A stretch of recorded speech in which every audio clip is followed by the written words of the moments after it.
The film begins in a dystopian 1985 Miami, where crime is at its peak. A group of local gangsters get into an argument with a cop for no apparent reason. When they are asked to identify themselves, one of them flips his skateboard under the police car and sends it flying, defying gravity as we know it. The gangsters then shoot at the car and make it explode, hence killing the officer inside. The city of Miami is swarming with gangsters who kill and kidnap whoever they want. It's almost as if GTA Vice City has been adapted into a movie. In a nearby arcade, two men lose a video game and call the machine stupid. In turn, the machine flashes a curse at them and starts protesting. Electric waves go down its body, suddenly making it come to life. As the geeks watch it in awe, it flips them off and blasts their heads. Following that, the machine exits the arcade and goes on a rampage, killing everyone and dismantling everything in its way. Several crashed cars and destroyed buildings later, a cop car comes to the scene and tries fighting it. However, he is easily overpowered by the mechanical beast. When it runs out of coins and starts dying, it steals some cash from a nearby parking meter and continues ambushing everyone on its way. At last, the cops announce a state of emergency, and the only solution is to call Kung Fury. Kung Fury is the best cop in the city, known for being the chosen one in the art of Kung Fu. Currently, he is with his girlfriend, enjoying some alone time. Upon getting the message about the manic machine, he immediately jumps off a building and lands right in his sports car. By the time he reaches the crime scene, the machine is flipping off a random dog on the road. Fury slams the car into it before sliding the machine onto the ground. The two then indulge in a brutal fight, which goes on for hours. At one point, they somehow end up hanging off of a flying helicopter. Fury is even slammed into a space satellite, but he bounces back and continues the onslaught. In the end, he finally emerges victorious, and the arcade machine is dismantled. Then, we are taken to the past, when Fury's journey to becoming the best cop began. One night, he and his partner are chasing down a mysterious kung fu master in the line of duty. They catch him as a team, proving that they are the best cop duo ever. However, what they don't know is that Kung Fu Man isn't a noob. He slices Fury's partner in half and kills him in an instant before preparing to do the same to him. But just then, Fury is hit by lightning and bitten by a cobra at the same time. He falls unconscious and goes to a Shaolin school in his dreams. For years, the school had been looking for the one person who is able to fight in a style called the Fury. The chosen one turned out to be Fury himself, which is how he got his name. Suddenly, he wakes up back in the alley with the Kung Fu master seconds away from killing him. This time, he slams the man to the wall with a single kick, proving that he is in fact the chosen one. Ultimately, the criminal falls into an oil tanker and blows up, while Fury does a fall split nearby. After everything calms down, he goes to the wreckage and takes a piece of the criminal's cloth as a souvenir, promising to fight people like him to maintain peace in his city. In the following scene, Fury is called to the captain's office. Everyone is angry at him for destroying an entire block of housing to catch a single machine. To stop him from making the same mistake again, the captain assigns him with a partner, Triceracop, who happens to be a human with the head of a dinosaur. However, Fury flat out refuses to work with a partner after the last one died years ago. Hence, he resorts to quitting the job altogether. As he is about to leave the station, the captain gets a call from an unknown number. The person on the other end is Adolf Hitler, who is also a kung fu enthusiast. He threatens to put an end to everyone's lives and starts shooting the phone. It somehow works, and an array of bullets are showered throughout the station, killing the captain and several other cops. Fortunately, before any more harm is done, Fury returns and destroys the phone with some impeccable strikes. Following this, a flashback of Hitler's life shows us that he was a kung fu champion in the 1940s. He wanted to master the art of fury and be the chosen one. For that, he employed an entire army and called himself the Kung Führer. I'd have gone with Adolf Hitler Chan. However, he never managed to master the art and disappeared one day out of embarrassment. But it turns out that he somehow time traveled into the future to kill the chosen one, a.k.a. Fury. Now the only way to stop him is to return to the 1940s and kill him when his army is still rising. There is only one small problem. A time machine hasn't been invented yet in 1985. As Fury dwells on what he should do next, a guy with a small mustache mustache and a mullet haircut, steps forward and reveals himself as Hackerman. He puts on his special glove, inputs some codes in his computer, and miraculously creates a time machine. Fury is eventually hacked back in time, but the machine malfunctions and he reaches further into the past than he wanted to. He realizes this when he sees an animal that had already been extinct, named the laser raptor. He is about to be lasered by the raptor when suddenly someone blows it up. It turns out to be a girl with a large machine gun who is riding a giant wolf. She introduces herself as Barbarianna and reveals that they are in the Viking Age. Soon, they are joined by another gun-wielding girl named Katana, and the three decide to go to a hill to talk. Upon being told how Fury got here, the girls are willing to help him. They do not have the power required to send him to the future, but they know just the right person for the task. So, Katana summons the god of thunder, and an enormous Thor appears in front of them. He flexes his muscles and brags about his workout routine before asking them what is wrong. When asked if he can make the time rip in space, Thor moves his hammer and does so in seconds. Before he leaves, Barbarianna asks Fury if he will ever return. The two sense chemistry between them and decide to keep in touch through phone calls. However, since this world doesn't have phones, Fury somehow creates one and advertises it to Barbarianna. After listing out all the features that it provides, he wishes them farewell and walks into Nazi Germany. At first glance, the place doesn't look so great. Two Nazi soldiers are sitting by a tank talking about mustaches. The elder one compares the other guy's mustache to the pubes and makes him cry. After a minute-long argument, they look around and see the tank is missing. It turns out that Fury is holding it above their heads. Before they can run away, he smashes them and says, "Thank you." Oh god, who writes this guy's jokes?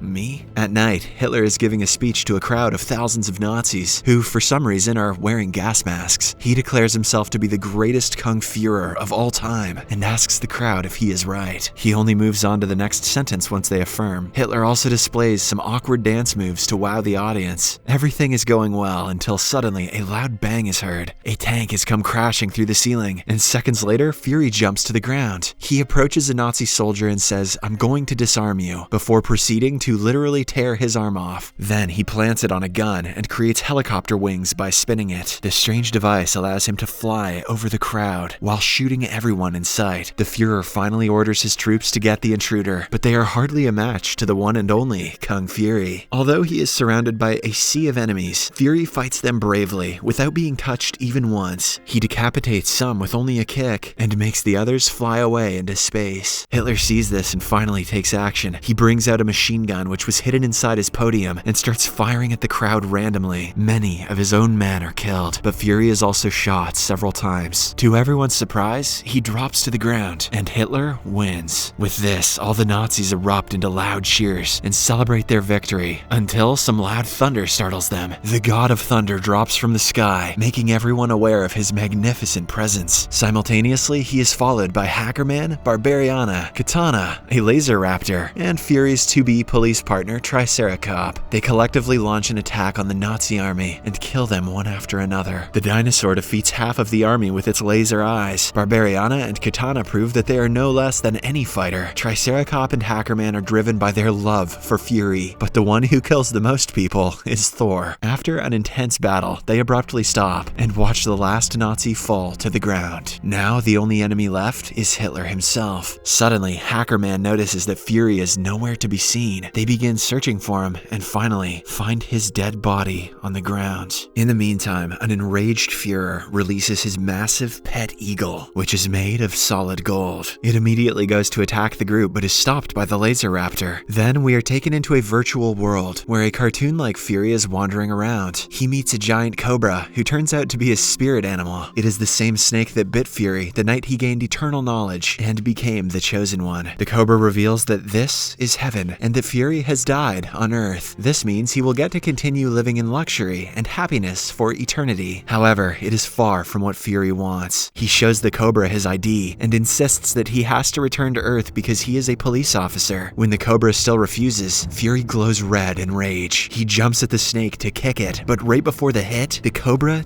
disappears. After that, Fury is sucked back into the world where the eagle and the laser raptor are still quarreling. It turns out that Hackerman hacked heaven and downloaded him back to life. Nice. Fury thanks him before turning his attention to Hitler. At first, the Führer pretends to be fuming, but upon realizing that he cannot win the fight, he changes his stance. As the group of herpes watch in awe, what? Hitler pretends to be on their side. He compares the red background in the swastika to Fury's clothes and says that they are like brothers. However, before he can finish his sentence, Fury punches him in the manhood and sends him flying. He falls to the ground helpless, and finally, Thor crushes him with his hammer. Seconds before he is crushed, the eagle tries to save him, but he too suffers the same fate. When Thor takes the hammer off, nothing of Hitler and the eagle is left. This slightly surprises the group, but nonetheless, they believe that the enemies have been defeated and start celebrating. At last, everyone turns to Fury and inquires what next. He replies that he wants to return to the police station because he has a lot of paperwork to do. The corny joke surprisingly makes everyone burst out in laughter. The scene then cuts back to the opening scene where the arcade machine is rampaging through Miami. Shortly after, Fury arrives in his sports car and starts tussling. He fights the machine just like before and manages to kill it in the end. Somewhere else, in an alley, the eagle and the Führer appear out of thin air. It is then revealed that the eagle was able to protect its master in the past by teleporting them in the nick of time. Now, they are ready to avenge the death of thousands of their comrades. In the last scene, Fury notices that the arcade machine has a swastika on its side. The look on his face says that he knows Hitler is back. Subscribe for more videos like this, turn on notifications, and leave a like to help the channel out.